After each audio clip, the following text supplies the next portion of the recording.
Baionara, joango gara orain zuzenean Xilaba iparraldeko bertso txapelketaren finalera Leia Maialen Arzalluz eta Sustrai Kolinaren artean egonda eta Nerea Olaso. Argitu daia da, ezta?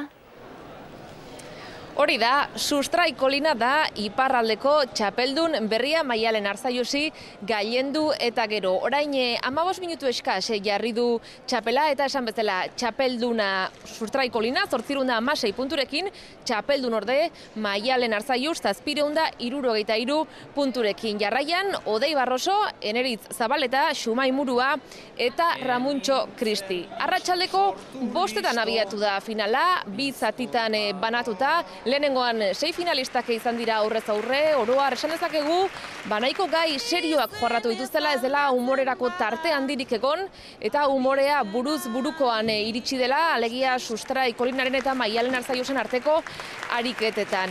Giro biziki ona bizitu da hemen loga areto honetan, 2000 lagun inguru, hemen areto honetan esan bezala, eta une zirraragarriena nola ez, Txomin Ezpondak Sustrai Kolinari txapela jarri dionean bizitu dugu.